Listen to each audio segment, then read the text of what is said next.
The next morning, Damien made it a duty to wake everyone up. It was going to be another long day to meet new people and talk to a new alpha on our quest. What do you think? Well, according to my map, our route leads us towards the west. Seems like it's only in the west that the major clans are located, I said as we continued our journey. I didn't know why, but the little discussion I had with Laura yesterday kept popping up in my mind. I was totally restless and wanted to know if there was something I would do. I wanted to know what she saw when she was in that car. I needed more information on Mascot. Why did he join Lucas? What was he going to gain from them? If truly Laura wasn't lying about going there to find out things for herself, then I need to know what she found out. "What's wrong, Naomi?" Laura asked me. I came back to reality immediately. They were some distance ahead of me because I was walking very slowly. I ran to catch up with them. Nothing. I was only thinking. I told them when I caught up with them. We kept on walking even when the scorching sun was on our skin. Sweat dropped on our clothes like tears of despair and pain. Next time we should get horses, Laura suggested, and I totally agree with her. At least, this was the first time I actually agreed with her after the incident. That would have been a good idea if this pack does not accept horses. Why? I asked Damien, shocked at the revelation. Because they believe that horses disturb the peace of the moon goddess and kill the plants that she made to feed them, Damien explained. So what happens when someone who's a visitor enters the land with a horse? Well, the person gets beheaded. What? I and Laura screamed at the same time unexpectedly, but then we caught Damien laughing so hard and then we knew that he was joking. Stop joking around, I told him, trying to calm myself. Yeah, I actually thought you were serious, Laura said, leaning on a tree and took a deep breath, trying to regulate her breathing. But I am. They do not believe that horses were made by the moon goddess, and so they banned it from their clan. So are you trying to tell me that we wouldn't find a single horse in the clan? No, you won't. How do you know so much about these things? I asked in wonder. Alpha King Magnus told me everything I needed to know, so I listened to him. Damien replied, putting his backpack down so he could get his bottle of water. We are soon running out of water and we need to refill so we don't get thirsty, Damien said and gulped down the little quantity he had. As Damien and Laura sat down to rest a bit, I went out to look around for a moment. Be careful, Laura called out, but I didn't say a word to her. I went down the little valley and took a few steps towards it. It was very beautiful and had huge tall trees around it. The sun, even though painful to us, made the flowers bloom radiant. The air was different. It was sweet and smelled like beautiful wild flowers. Then I saw a river. It flowed through the middle of the valley. I was about to look away when I realized what I had seen. A river? Guys? I screamed from where I stood while still trying to run back to them so I could reveal the good news to them. Guys? Come see what I found. What? Damien was already up and charged forward with either sword. Where are they? No. I found a river. I screamed in excitement but got hisses as a response. What? Is this not good news? I turned facing Damien, then Laura. You scared us. I thought you were attacked or something. Damien sounded disappointed, and Laura looked scared, and it made me laugh.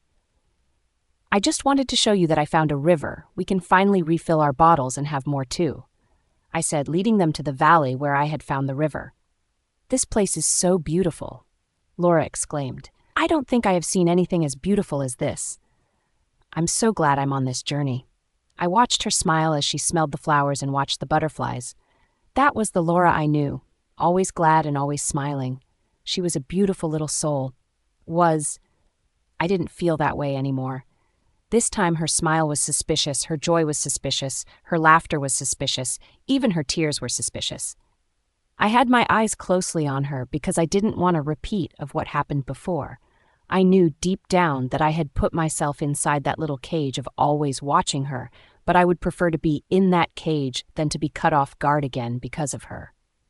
Should we spend the night here? Laura asked. It was a very interesting question. We would have loved to spend the night in this beautiful valley, but duty called, and we must answer. We can't do that today. We can do that when we are on our way back from Moonlight Pack. As for now, we are close by and we need to get there before midnight, Damien replied. We all shock our heads in disappointment, but then that's what has to be done. Can we at least pick out fruits we could eat, at least? Laura asked again, and Damien gave a go-ahead nod to her. There were plenty of good-looking fruits, but we needed to differentiate them all so we wouldn't eat evil fruits from the forest, which could cause death. Be careful, I said to Laura, but then changed my mind and stood up. I'll help you. I knew there were different fruits, but could these beautiful fruits really cause death? Laura asked, curious. Of course, these are made up of different species. Some are meant for us werewolves, others for just humans, and others for animals too.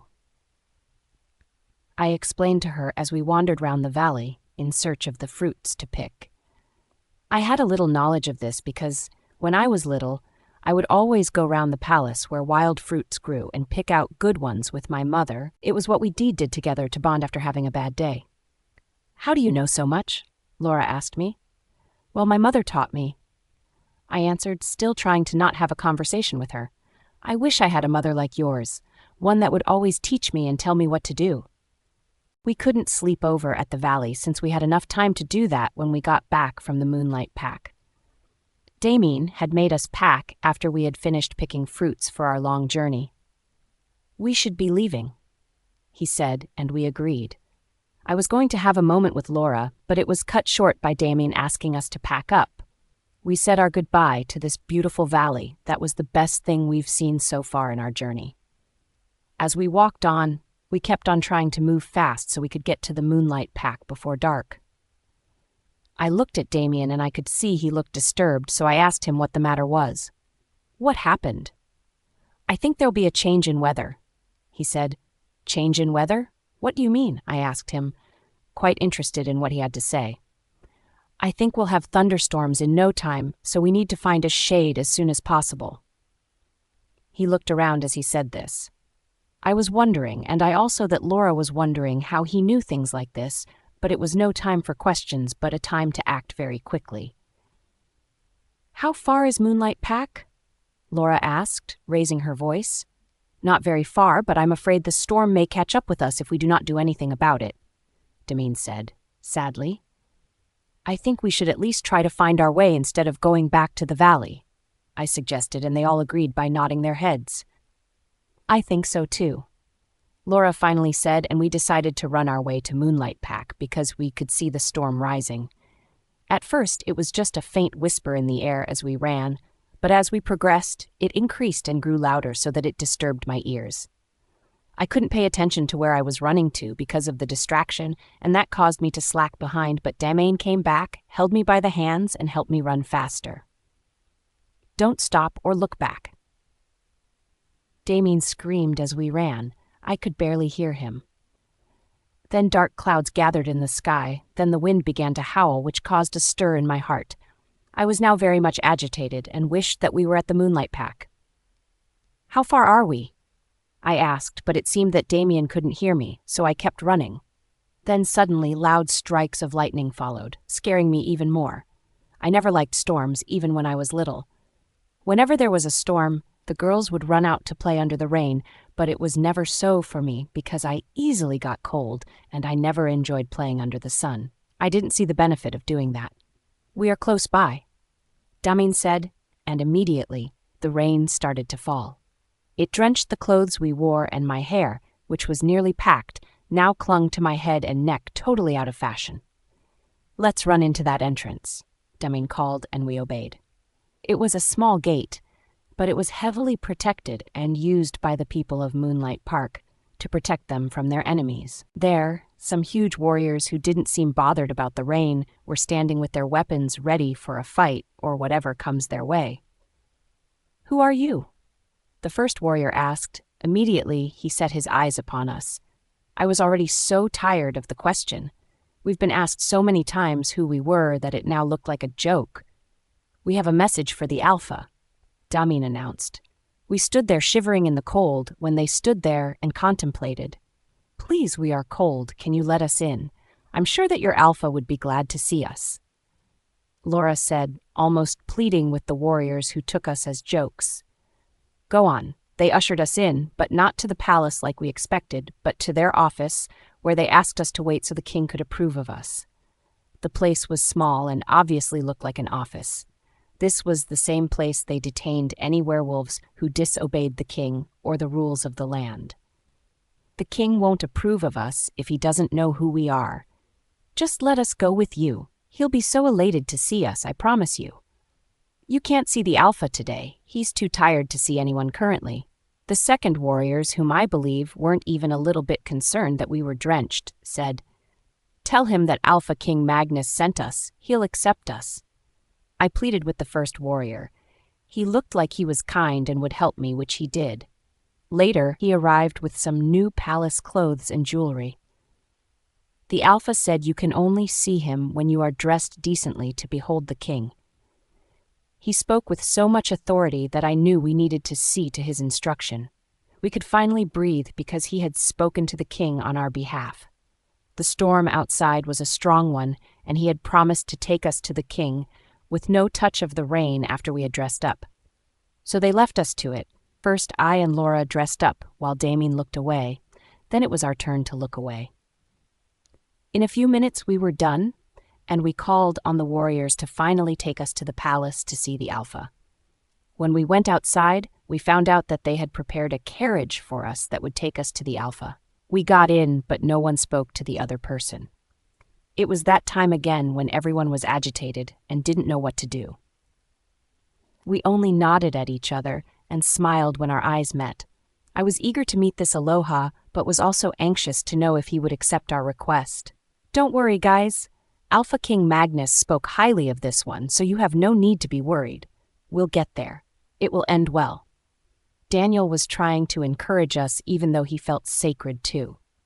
Shortly, we got to the palace. It was a small clan compared to every clan I knew, so their palace was equally small. The palace was lavishly designed in a very inexpensive way, making it look unique and beautiful in its own way. I loved the palace. It was small but yet very nice for a family. When we entered the throne room, we had expected to see a small Aloha on the throne, since the pack on its own was so small, but we were disappointed. A huge man met and greeted us. He asked us to sit down and introduced himself. "My name is Alpha Axel, and I'm the Alpha of Moonlight Pack. I heard you send greetings from my old friend Magnus. How is he and his clan?" The Alpha asked, surprising us with his hospitality. I hadn't expected that a huge man like this still had it in him to be nice to his strangers, but he proved me wrong. The hair on his head was gray, which made him look much older than he actually is. "You're welcome. We don't accept strangers, but you are an exception because you came highly recommended by my friend Magnus." I didn't expect anything further from this king, but he went ahead to offer us a hot meal so we were cold. I don't know if I have ever been more grateful to anyone for giving me hot food than I am now. We shouldn't be accepting food from them, but we were cold, and he was trying to be of help to us. Why should we refuse him? He was a good friend 9F Alpha King Magnus, so we should trust him, no matter what. As we ate our hot meal, which was served to us on the dining table, we couldn't say any more to anybody. We only communicated with our eyes. Damien handed the letter to the Alpha and hoped he would read it properly and give us a listening ear. "Can you help us?" Damien asked, after handing the letter to the Alpha. He had not said anything for the past seconds. He only looked up and down in deep thought. "This is going to be a hard one. You know that my pack is a small one, and we do not have so many warriors to give out." We bowed our heads in disappointment, because that was what we expected at the moment. "I'm going to think about it and give you guys my response by tomorrow. For now, you need to rest," he said. "My aide will help and lead you to the place for your rest tonight." He left the throne room with the letter. I would have preferred if he had told us that he couldn't help so we could leave the clan immediately and not wait for the next day, but we had to obey since we still had a chance. We were taken to a quarter in the palace which I couldn't have ever guessed existed because of how small the palace was. The quarter, just like everywhere in the palace, was lavished with intricate decorations. The walls were adorned by beautiful paintings of nature, which brought out the beauty in the palace. The chairs and tables were arranged the perfect way that I would want. It was exactly the way I wanted.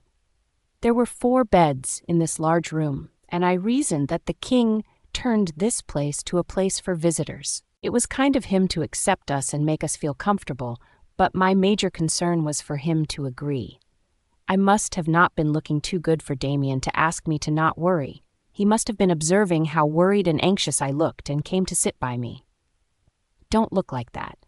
If he doesn't let us, we will try other alphas that I'm sure of. We need all the support we can get. I would love to get the support of every single aloha on the list. This way it would make it easier for us to win this fight. I understand you. All I'm saying is that worrying would not make anything better. True. I nodded, and just then Laura left the room to go get something from the palace, which I think she had forgotten. "What's up with you and Laura?" Damien asked, and I pretended not to know what he was speaking about. I looked away and started unpacking my bags in search of clothes to wear for the night. "My supplies are totally drained and I need to dry my clothes," I said, totally unrelated. "Yes, me too. It's important. We need to find a place to do it tonight." Damien agreed with still sitting on my bed, staring closely at me and still waiting for an answer. I just couldn't pretend that I wasn't seeing how his gaze was penetrating through my soul. "What's the matter? Why are you staring?" "I asked a question and I would love to get an answer as soon as I can," he said, not giving up on his stare at me. "There's nothing going on between us." I was forced to burst out in laughter, but when I looked at Damien, he wasn't even smiling at me. "You need to put an end to this. I've noticed so many times how she has tried to make it up to you, but you always push her away." "Well, it's not my fault that she betrayed me. There's nothing I could do about it. It's hard to trust someone who you had so much faith in, but who went ahead without thinking twice to betray you. I'm sure you must have had the experience once. If not, I guess you wouldn't understand how it feels. She's trying to prove herself. She could have chosen not to come on this trip with you, but she did. Doesn't that show you that she's sorry about everything and had come to stay?" "Did she put you up to this?" I asked Damien. "No, she didn't. In fact, I had told her many times that I would personally speak to you, but she had refused to say anything to you, afraid that you might get upset and her efforts would be in vain. Why don't you talk to her, give her a chance to explain, then you can make your decision about her. This is quite unfair, judging from the fact that you didn't give her a listening ear." When Damien had left to his own side of the bed, tears welled up in my eyes. Why does everyone make it look like I was the one at fault when it wasn't me? I was the loyal friend, and she the traitor. Whatever Damien said got to me that even when Laura came into the room, I didn't have anything to say to her. We were all in a room separated only by different beds in different parts of the room. It was a quiet night, as it seemed Damien was also upset with me since he felt I was drawing out the issue and I wasn't forgiving Laura as fast as I should. So they both whispered and laughed as they discussed. I couldn't hear them, but I knew they were happy together. I didn't know if I should get angry or upset. I didn't know what I should feel, but I knew I didn't want to be here. I went outside through the door, but I was sure they didn't notice me as much. It was cold outside. The rain had stopped, but I could still feel the cold even with my sweater on. I walked out to the balcony of the guest room where we were staying. It was time again for me to decide if I was making a huge mistake or not. I have tried to tell myself that I wasn't at fault with whatever Laura did or was feeling. She brought it upon herself. If she didn't leave in the first place, none of this would have happened. No one would blame me for being so angry. Was I overdoing it? Was I supposed to be over it by now? These questions keep coming into my head and I couldn't settle my mind. Maybe I should give Laura a chance. She deserved a chance to explain herself. Immediately, the door behind me opened and it was Laura. She looked at me, but I turned back away from her. "Naomi, are you in the mood to talk?" she asked me, standing quietly behind me. I knew Damien must have given her the cue to come after me. "You want to talk, right? Let's talk," I said, turning around to face her. I was sitting in the staircase that led to the guest house, and she sat at the little stool beside our door, so there wasn't much distance between us. "All right, I know this was hard for you, but I promise I'll make it worthwhile." She started and then paused, took a breath and continued. When I saw you and Thorne, I got jealous. I'm not going to lie, a part of me felt betrayed by you. I felt you stopped my relationship when yours was already blooming. So when I saw Mascot, all the memories I had spent with Jim kept coming up to my head.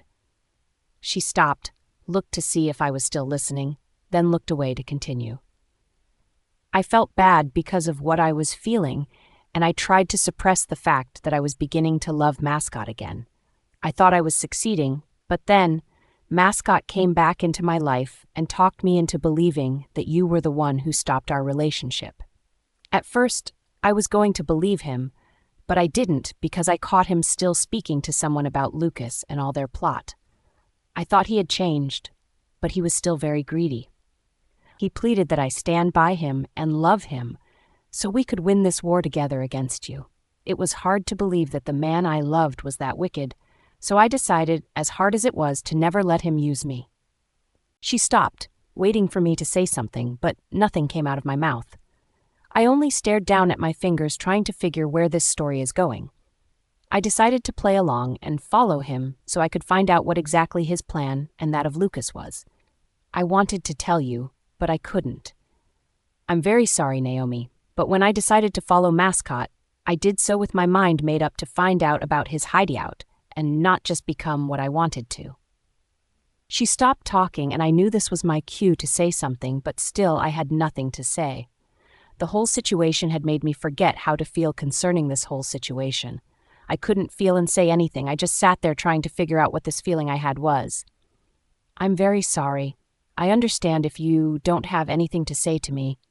I was wrong, but I just... What did you figure out? I interrupted her. What? She was shocked at my interruption. You said that you followed Mascot to figure out some things that could help us. So what did you figure out? Well, Lucas is surely not giving up. He's actually very upset with you and me, too, since I helped your mother escape. He's been trying to get to you for a long time. What exactly did you get from betraying me? What? I blurted out immediately. She's been trying to explain, but I cut her short suddenly. I understand that you're upset, but listen to me. We got to that, but where we stopped when there was rain, if you can remember. That's their hideout. Mascot told me that Lucas was calling on militaries to fight against you. I think Lucas doesn't just want you, he wants Shadowcrest too. There's something about Shadowcrest that he wants so bad, and he needs your help to get it. I got suddenly interested in what she was saying. This was exactly what Alpha King Magnus was saying to me. Lucas had killed my father because he wanted Shadowcrest to belong to him, but Diane was too strong for him at that time, so he couldn't take the land to himself. That was the reason he kept me and my mother in that palace, hoping to use us whenever he wished. I thought for a while and decided to move past this period with Laura. I'm sorry for not listening to you. I was just hurt that someone that was so close left without remorse or even looking back. I apologize deeply from my heart. I'm sorry, too. Laura apologized. It felt weird to hug each other at this time, but we had agreed that we both weren't going to be upset anymore about the past. I knew that slowly things would go back to normal. When I went back to sleep, I was glad and I felt so free and happy that everything was now behind us. When we went back into the house, Damien had already gone to bed and was snoring away. We laughed when we said we would tell him how loudly he was snoring. The next morning, we woke up looking all dazed. The weather was cold and it was very difficult to wake up. But then duty and responsibilities called and we had to answer. We had a quick preparation, just had our bath, and with new clothes we were ready to see the king. And as I guessed rightly, he was waiting for us in his throne room. He had this sad look on his face, and all I could think of was him rejecting our offer. I felt bad that we had come to this place with so much high expectations, and we were leaving so suddenly with no good news. We bowed before him and waited for him to say something, but he asked us to sit. I have thought about your proposal, and knowing that it could make things tedious for me, I still choose to help you, he said, and I almost jumped up in excitement. Alpha King Magnus was a close friend of mine, and I'm going to help him now that he needs my help. As my heart felt elated, I could only be grateful to Alpha King Magnus for his help. The Alpha we talked to has willingly accepted to work with us because of him, and I couldn't wait to thank him properly for his help. I felt that Alpha King Magnus was really in my life for these reasons. Alpha Alex of Moonlight Park assured us that he would send his warriors to us whenever we needed them. I feel so relieved our journey was not in vain. Laura heaved a sigh of relief. Me too. I was almost so sure that he would refuse us, but I'm grateful he didn't. Why do you think he'll refuse us? Well, in the beginning, he was sounding like it. Laura agreed with me. Since our conversation last night, we have had a nice bond, and I didn't feel weird speaking to her anymore. Women, he exclaimed, always feeling scared about unnecessary things. I and Laura suddenly felt attacked and were ready for him. We nodded our heads to each other, knowing what our next action would be. Laura abruptly blocked his way and he had to stop, tuning back to see that I was at his back too. Is this an ambush? He smiled. What did you just say about women? Laura said to him, and he responded with an exaggerated laugh. You think this is funny? I furrowed my eyebrows at him in a funny way, and that made him laugh the more. What exactly is this? He asked when he had caught his breath. I think we need to catch him and keep him as our captive, Laura suggested. Yes, let's capture him immediately, I said, and immediately Damien took off as we ran after him. We kept running after him while screaming at the top of our voices. Capture him. It was fun to do that, as we ran into the valley we had seen yesterday. It was finally time for us to rest and plan for the next journey, which would take a lot from us. I'm sorry. Damien finally gave up, pleading for mercy. I'm sorry, forgive me. I won't do that again, forgive me. We all laughed as we settled on the sand while breathing heavily like our chest would fall out any minute from now. We settled and talked for a while. Our next spot would be a faraway park which I know we need horses for. Is it that far? I asked. Do we really need horses for the journey? I asked, a little agitated. Yes, of course, Damien asked, noticing how agitated I was. What's wrong? Nothing, I answered. She can't ride a horse, Laura blurted out, making me look like a fool. Then she went ahead to laugh at me. You can't? No, I can't. I felt so embarrassed answering his questions while Laura laughed at me. We need horses for that journey so we could make it faster. You'll have the chance to learn when the time comes. There, we sat under the shade and made plans for horses today because we would need them for this journey and also for the one coming up too. Where can we buy horses? I asked, hoping that somehow Damien would refuse and decide not to buy it, but his mind was made up and understood that. There must be a clan here where we could buy horses to visit our next clan. You haven't actually told us the name of the park, Laura said, reminding Damien. The name of the park is Blackwood Park, he said, stuttering. For a minute we all went blank. That was the park where Mother had told me that black witches live and survive. Oh my God, I exclaimed, and Laura sat down at the heap of sand behind her. We were all dumbfounded and didn't know exactly how to respond. Do not panic. I know you guys have heard so many scary stories about that park, but trust me, it isn't as serious as you think. Damien tried to calm us down, seeing the look on our faces. What exactly do you mean? Do you think we should go there? Laura said. I didn't blame her. I was having doubts too. We have to. You guys know what we are after, so we really have to go there, Damien said. He was the brave one and the one that was always encouraging us no matter what. He was like God sent, and I was glad. I had met him and he had agreed to do this with me. Let's go for the horses first, then we leave for Blackwood. Hopefully we won't get hired by any scary thing. I prayed. We spent some time at the valley and had naps that would help us stay awake in the night, because it was going to be a very long journey that would stretch our bones, according to Damien. Before I slept off, my mind wondered how it would feel to ride a horse again after trying it with Thorne the last time. I thought about Thorne and wondered where he was and how he was. I wasn't supposed to care about him, but I couldn't hide the fact that he was always there whether I wanted it or not. I couldn't just stop thinking about him. He had promised to teach me how to ride a horse, and now he was nowhere to be found. It was too heartbreaking to acknowledge the fact that he chose his greed over me. I was the last one to wake up from the nap we had since I slept late with a lot on my mind. You guys should have woken me. I kept you guys waiting, I said to them when I was fully awake. We didn't want to disturb you, so we let you rest, Damien replied, packing up. We still haven't decided where we were going and how we would get there. Where exactly are we to find horses? I asked, walking with my full backpack. Well, we'll have to walk there. Be ready. Damien prepared our kind, and we set out immediately. It was a tiring one, but we kept going. The sun was so hot that even the canopy of the trees weren't helping in any way. The air was filled with a sweet scent, and that got me going. I heard distant chatter of birds on the trees, which in some weird way helped calm my nerves. What exactly are we going? I asked because I could feel some pain in my legs. We'll get there soon, Damien said, and I didn't believe him. I thought that he must have been saying to comfort me.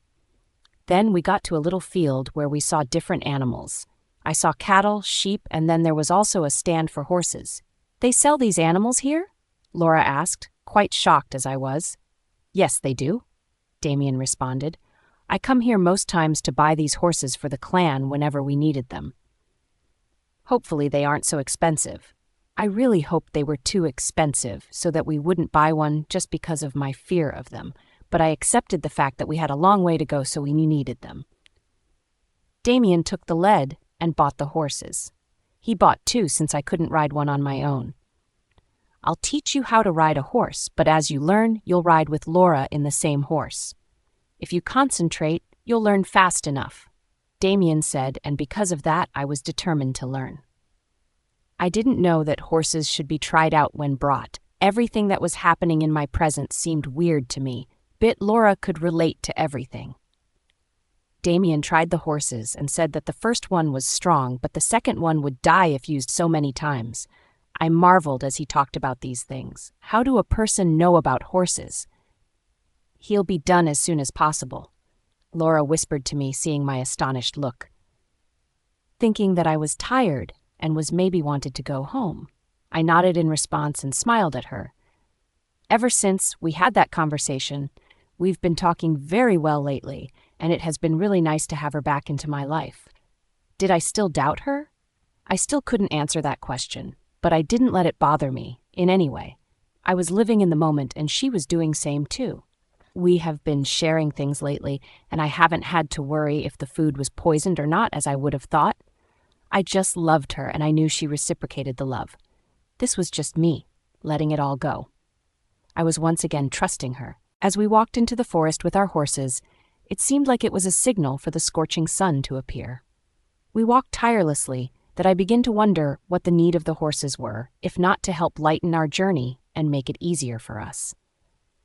Maybe we should actually ride this horse, I suggested, feeling tired and very thirsty. Then, suddenly, from our back, as we ventured deeper into the forest, warriors emerged from the forest as their faces were painted with red paints. Suddenly, they surround us with their weapons at the go. Who are you? Damien asked, turning around sharply. That should be my question to you. The warriors' wealth, the Red-Eye asked. They were all huge and had outstanding muscles. Stand still. They ordered us, and we dared not make even a move. I was really scared and wondered where they came from. I'll need those horses and your valuables, the one-eyed man stated, and that was when I realized that they weren't warriors but thieves. My eyes went ahead to count them, and they were 5 in numbers. They took us to a jude out very close from where they captured us. I suspect that they had been watching us and waiting for the right time to strike, because I remember us passing this particular road on our way to buy the horses. As our hands were tired with ropes, we only communicated with our eyes because we didn't want them to hear us. Damien became down-spirited when he found out that they were going to take the horses. As they whispered, I could hear them clearly. They planned to take our valuables and the horses too. We were being robbed, and there was nothing we could do. Laura glanced at me, but I couldn't understand what her expression was saying to me. They had already taken our foods, swords, valuables, including my mother's watch, and they stood, planning on running away with those things before sundown. The thieves weren't very clever, as they all argued on how to share the money they had stolen, but still couldn't get to find a way to share their new stolen possession. The one-eyed thief tried to sound possessive and authoritative, but he wasn't doing a good job. From the way they moved and shivered, anyone would notice that they were beginners in this kind of stuff and that this must be their first try. They left us at the back and all sat in front of us, discussing and laughing loudly, the leader turning back once in a while to see that his captives were still there. I spoke to Laura slowly of my plan of escape from here. "I'm my bag. There's this fruit I pocked which I believe helps to put people to sleep. I need you get them to make a juice from that fruit." "How can we do that? Will they listen to you?" "We have to try at least," I said, becoming agitated. They had ransacked our bags, and I could see fruit right in front of me. I only needed them to make a juice and drink it, and they would all fall to deep slumber. I whispered to Damien to help me figure out what we should do. "Hey, what are you guys drinking?" Damien screamed at the men as they sat, discussed, and laughed. "How is that any of your business? You need to shut up," the leader replied. "Have you tried the juice from that red fruit over there?" Damien pointed with his nose since his hands were tired. I became nervous and anxious where I sat.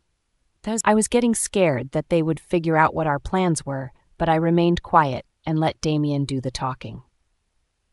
"What's so special about the fruit?" one of the not-so-smart thieves asked, and I knew immediately that he had gotten interested in what Damien was going to them. "That juice is the best one you have ever tested. The only thing you have to do is to extract the juice and drink it. I promise you that you'll thank me later," Damien explained to them. They waited for some time before one of them went for the fruit. We watched them extract the juice and have a sip each from the cup.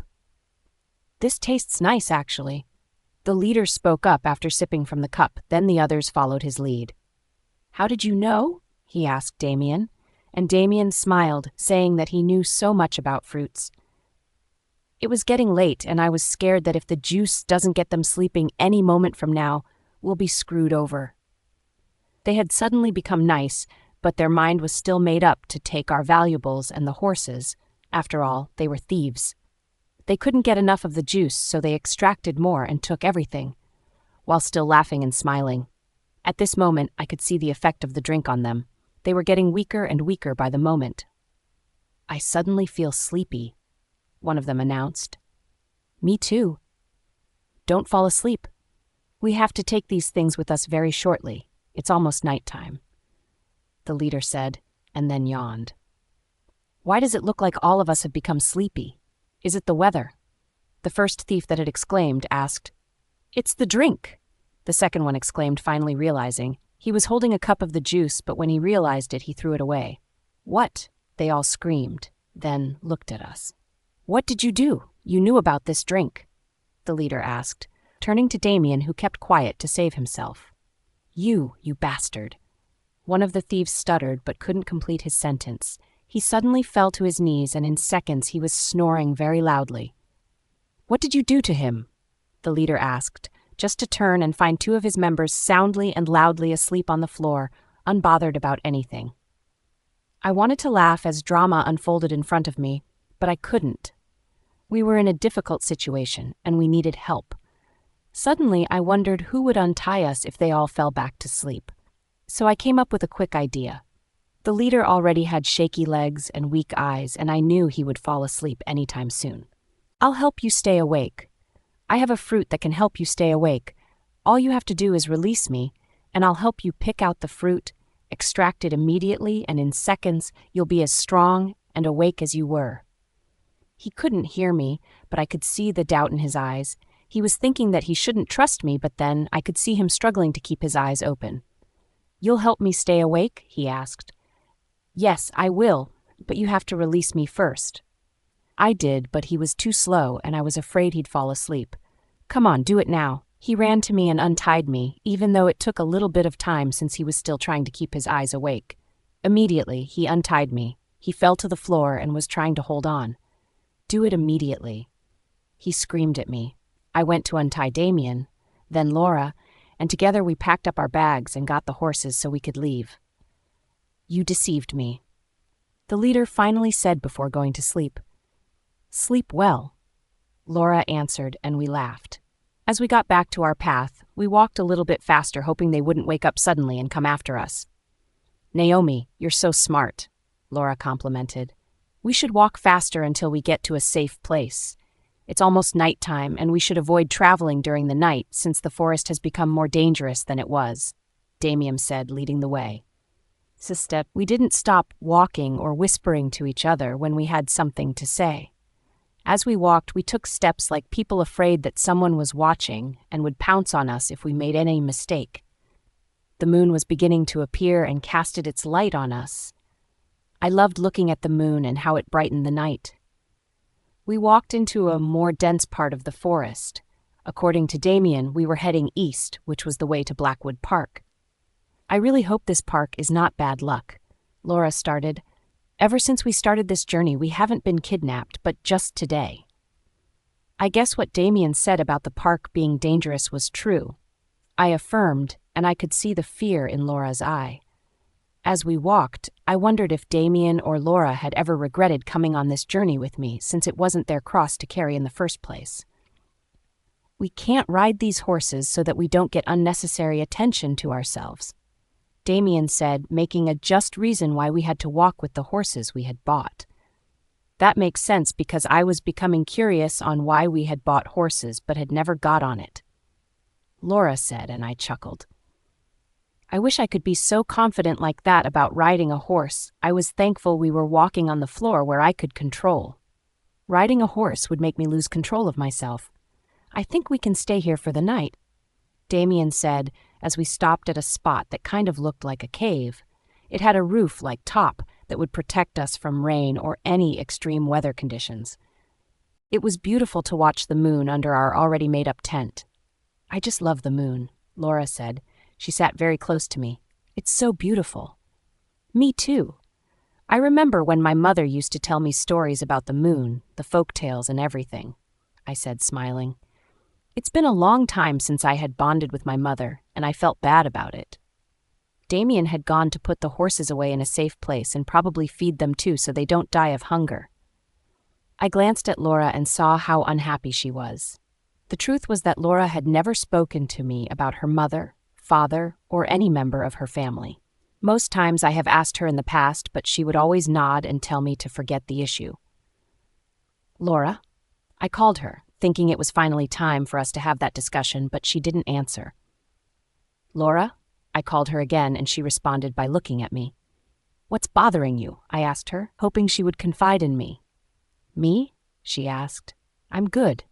She answered her own question without waiting for my response. "I think it's time we have that discussion," I said and nodded. I knew she understood what I was talking about when she looked away. "I don't want to." "Tell me. If you really consider me your friend, you will tell me," I told her, trying to make her speak. She looked at me intently and then turned away. "The truth is that I don't know who my parents are." She said, "I just found myself living with a particular person who treated me like their own, but I was never related to them in any way." Laura explained. I was shocked when I heard this. Every single time, Laura had refused to talk about her parents. I had thought that they might have died in a painful way that she didn't want to remember. I had never thought that she never knew her parents. I looked at her as she spoke of her parents, and I could see the pain in her eyes. She was hurt, and had contributed to that pain every time I talked to my parents. I had been taunting her without being aware of it. So that's it. I have refused to talk about my family because I have none. It was a painful thing to sit, but that was what she felt. She gave me a smile that was filled with pain. "What about the people you loved?" I asked her. "When I got older, I figured out that they weren't my real family, so I had to feed myself. I still speak to them, and we spend time together when we can, but I simply didn't belong with them." Laura concluded, "I'm so sorry. I just love the bond between you and your mother. It makes me happy to know that mothers and daughters could still have so much bonds," she said sadly. I didn't want her to start talking about my own mother, so she wouldn't get sad, but I had so many questions to ask her. "Did you ever look for your parents?" I asked, turning to hold her hands. "Yes, I did, but I never got enough information about them, so I didn't know how to find them, even if I wanted to. Tell me what you know about them," I said, caressing her hands with mine. The moon was now as bright as ever, and it made the night so beautiful. Well, I asked my then family, and they said that all they knew was that my father was just a normal clan man, and he did nothing special. My parents were captured when there was a fight in Shadowcrest. That night that my father was killed? I asked, shocked. Exactly. They were captured, and they had found me on my bed crying, so they took me in. Laura paused. I know that you're thinking that they have been taken to Ice-crest, but I doubt that. I had warriors that I paid to go to Ice-crest to look for them, but they always come back with bad news. I'm so sorry about this, I said, still trying to understand what I was hearing for the first time. It's fine. I forgot them already. Laura lied. You know that's a lie. Like anytime someone talks about their parents, you become gloomy. It shows that you still think about them and you still want to see them. I'll love to see them, but there's absolutely nothing I can do about it. Yes, there is. You must look for them. You must try to find them. You must at least do something. What if I found out that they've been dead for a long time? Or... Laura kept quiet suddenly. I knew she felt like crying. She was a brave girl and would never let someone see her cry. Don't talk like that. I need to give me more information about your parents so we could also look at for them. I'm this journey too. It's of no use. I tried to ask questions, but nothing. I doubt they even remember that I exist. She paused. What if they don't want me? You parents love you, and I'm very sure they've been in search of you ever since. Don't give up on finding your parents. I'll help you. I just need you to believe that you can do this. I told her, and she nodded. You'll help me? Of course. Aren't you helping me too? I asked her, and she smiled. This is difficult. I'm helping because I want to help, she said, and just then Damien walked in on us. Really, I said, then asked, don't you ever get tired and feel like you might be wasting your time? I looked at Damien too, expecting to answer the question too. I'm doing this because I want to save Shadowcrest and because I love you and because you can't do this alone. Laura responded, laughing. Then I looked up to Damien where he stood over us. No, I do this because it's my duty and because you are my friend, he said coldly, but the look on his face says a different thing altogether. So you're my friend? I asked, in shock. It was the first time Damien was addressing someone as his friend, and I was privileged to be that one person. I jumped up in happiness, like someone who just won a trophy. Why do you look so excited? Damien asked me, and Laura laughed, thinking exactly the same way I was. I have heard you admit that you are a friend to someone. That's why, I said. Well, he nodded, having nothing more to say. Are the horses safe? Yes, I fed them, and I'm sure they're safe. What a very rough day for us, Laura exclaimed, thankful that we came out of the problem with no issue at all. Imagine they had taken everything from us?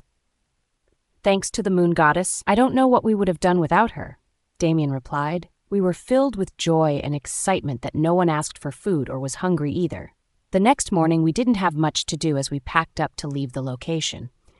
We left as early as possible so we could meet up, but on our way, I could see Laura's troubled face. She looked horrible, and I couldn't help but ask her, What's wrong? Nothing. I'm fine.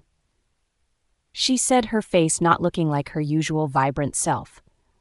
What's really wrong? Don't tell me you're hiding things from me. I told her, and she turned to me, sharply. Not really. It's about our conversation last night. What about it? Did I trigger any emotions but asking? I asked her in shock, hoping she would say no. It was still quite early and the sun wasn't quite up and shining, and I was grateful for that. The breeze was gentle as we kept walking at a slow pace. I had a bad dream and that made me really upset, she answered. A nightmare? Tell me about it. Not really a nightmare. I could see my parents' face clearly, and in that dream we were very happy and excited about everything. We were living the life being happy, and Laura was about to burst out in tears. I could understand how she felt. It had been a long time I had felt like Dad, especially when I had lost my dad. The questions I had asked her last night had triggered everything and made her dream about her parents, and now she was sad. I feel bad for making you talk about them, I said, but she looked up to me, and I could see her helpless eyes staring at me. Don't talk like that, okay? I'm glad we talked about them. I have been trying so long to forget them, but I couldn't. I'm grateful you helped me remember how important they are in my life." She took a deep breath and then said to me, "I have decided to look for them." "You have?" "Yes, I have to find them. Even if they aren't alive, I'll forever be grateful that at least I made an effort to look for them." "I have an idea. We could actually look for them as we go about in search of support," I suggested.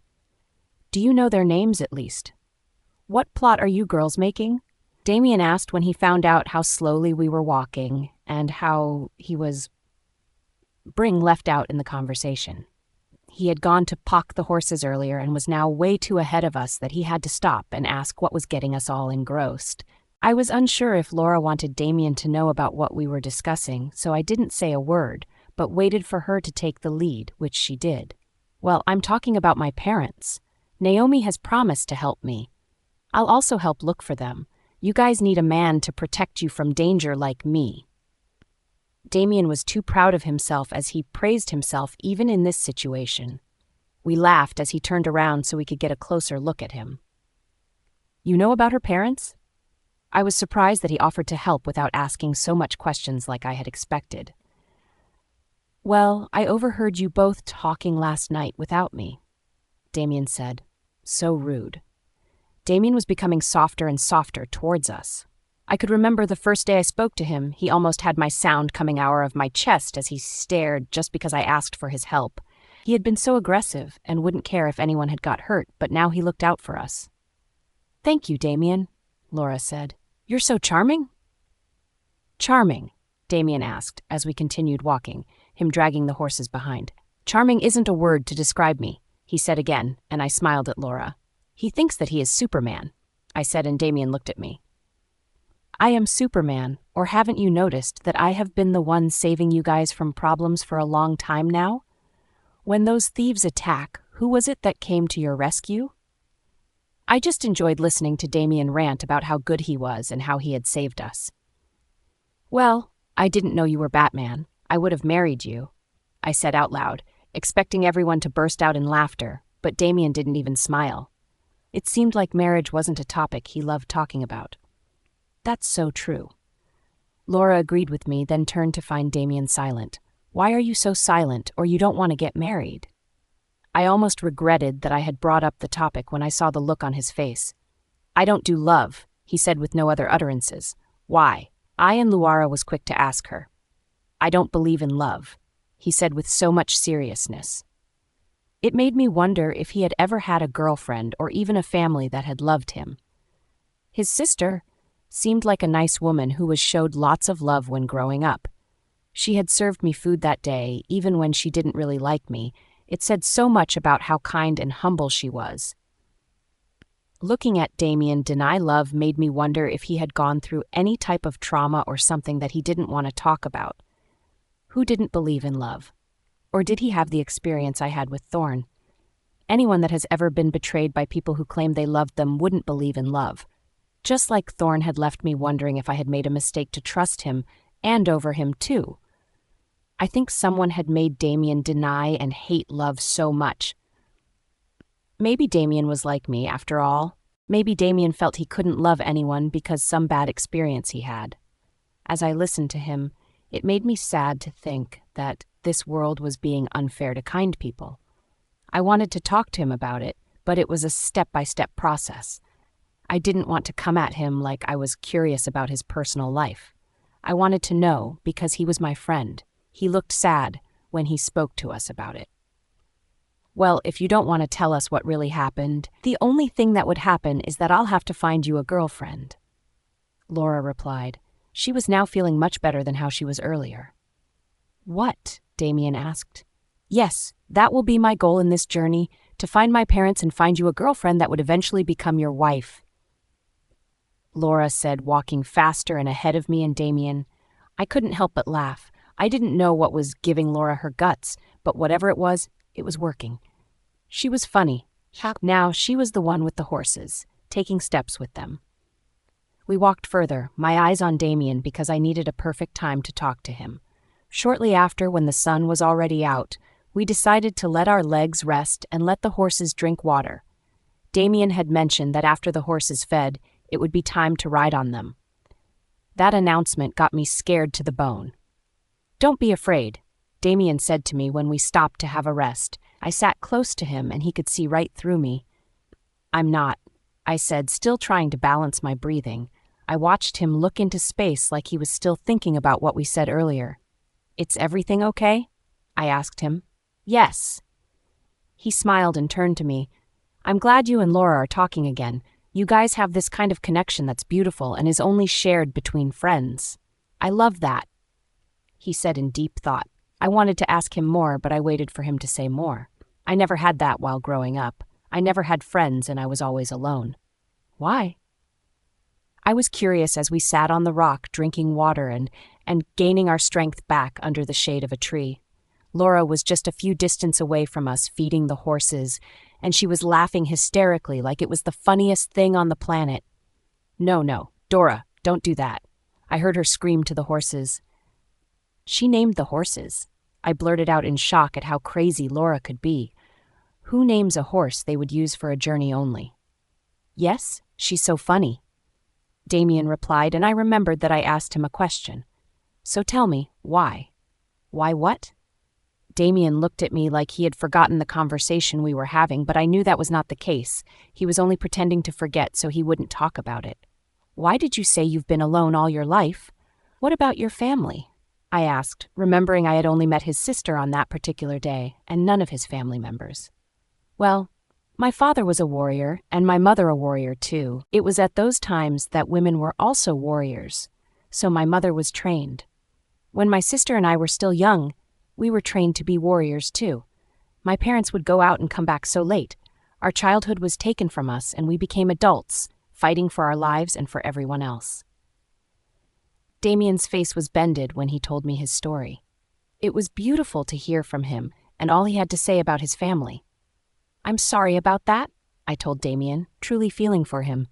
Mine was a case of having no father, but it was a case of having two parents, but never felt loved for once. "It's fine," he said. "Is that why you don't believe in love?" I asked him, hoping he'd answer me again. "Not really." He was being too slow to answer my question, and I wanted to stop, but I couldn't because I wanted to know more about him. "I just haven't tried it before. It's not just for me. Love?" I stared at him. "Huh?" he asked me. He was trying to avoid calling the name. "Don't pretend like you didn't hear me. People like you must have fallen in love with someone, then gotten their heart broken. I'll never get my heart broken." Damien responded confidently.